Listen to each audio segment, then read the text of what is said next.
Dear student, কেমন আছো? I hope প্রত্যেকে শুধু ভালো না, ভীষণ ভালো আছো। স্ক্রিনের ওপর একটা প্রশ্ন দেখা যাচ্ছে, তাই না? এই প্রশ্নটা আমরা মন দিয়ে পড়বো, বুঝবো, তারপর অঙ্কটা প্র্যাকটিস করব। ওকে, চলো কি আছে সেটা পড়ে নিই। বলেছে যে পি কিউ আর সমকোণী সমদ্বিবাহু ত্রিভুজের অ্যাঙ্গেল পিটা হচ্ছে 90 ডিগ্রি, আর পি এ লম্ব কিউ আর। বেশ, পি এটা লম্ব হচ্ছে কিউ আর এর। বেশ, এবং এ বিন্দু থেকে কিউপি এর সমান্তরাল রেখা পি আর কে বি বিন্দুতে ছেদ করে।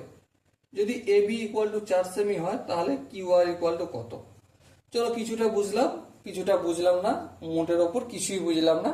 এরপর আমরা ছবি অঙ্কন করতে করতে পড়তে পড়তে জিনিসটা বোঝার চেষ্টা করব। প্রথমে দেখো, পি কিউ আর একটা সমকোণী সমদ্বিবাহু ত্রিভুজ। মানে আমি এখানে একটা সমকোণী সমদ্বিবাহু ত্রিভুজ, আর এই যে এটা 90 ডিগ্রি করলাম, এখানটার নাম কি দেবো? পি দেবো। পি, এখানটার নাম দেবো কিউ, আর এখানটার নাম দেবো আর। এবারে সমকোণী সমদ্বিবাহু ত্রিভুজ মানেটা কি? মানেটা এটাই যে পি থেকে কিউ পর্যন্ত যেই ডিস্টেন্স, পি থেকে আর পর্যন্ত সেম ডিস্টেন্স পি আর। ওকে, এটা লিখে নিলাম। আর কি? Angle P equal to 90 degree, যেটা যেটা জানি কোশ্চেন থেকে সেটা সেটা আমরা লিখছি। ওকে, আর আমাদের কোশ্চেন থেকে কি করতে বলেছে সেটা একটু দেখো। এই যে পি এ লম্ব কিউ আর, মানে এখানটা এই যে কিউ আরটা কি হয়েছে না, কিউ আরটা এই সরি কিউ আর, হ্যাঁ কিউ আর, এখানটা একটা সরলরেখা কিউ আর। হ্যাঁ ঠিক, কিউ আরটা সরলরেখা। সাপোজ আমি এখানে দেখাচ্ছি কিউ আর, ঠিক আছে? কিউ আরটাতে একটা সরলরেখা মানে 180, এটাকে ভাগ করব এখানে, তাহলে এটা 90 হবে, এটা হবে 90। তাহলে এখানটা সাপোজ মনে করো এ বিন্দু, ঠিক আছে? এই পি এ অঙ্কন করলাম, এখানটা কত ডিগ্রি হবে? অবভিয়াসলি 90 ডিগ্রি হবে, ঠিক আছে? বেশ, আর কি?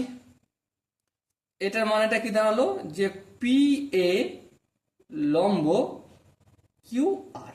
বেশ, আর কি বলেছে দেখো, এ বিন্দু থেকে, এ বিন্দু মানে এই এ বিন্দু,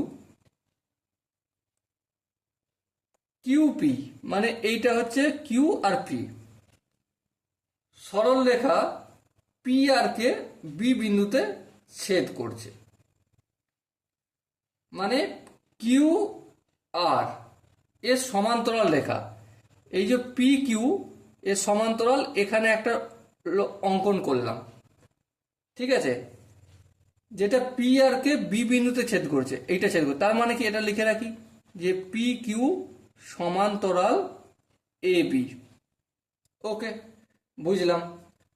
এ বিটা, এই এ বিটা যদি 4 সেমি হয়, কত সেমি? 4 সেমি।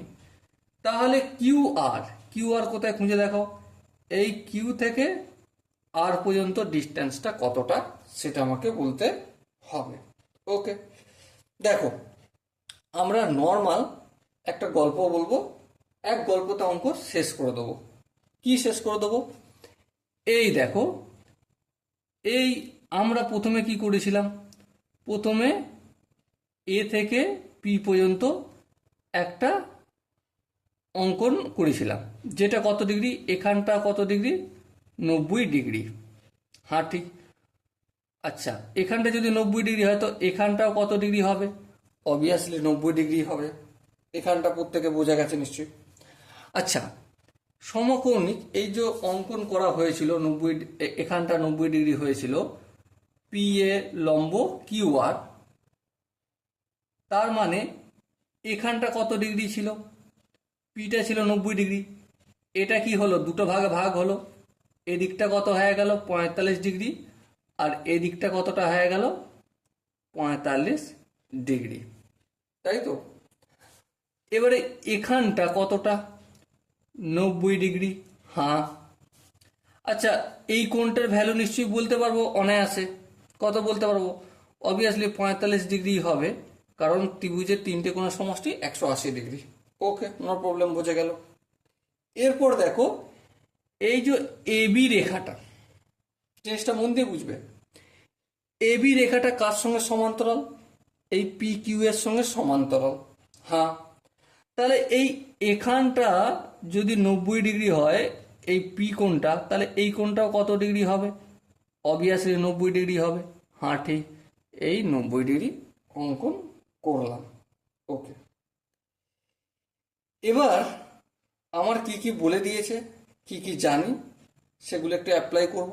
হ্যাঁ অ্যাপ্লাই করব, চলো দেখো।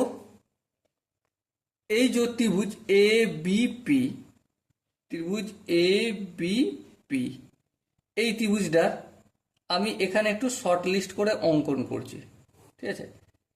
এই হচ্ছে এ বি পি, এইটা কত ডিগ্রি? 45 ডিগ্রি। এটা কত ডিগ্রি?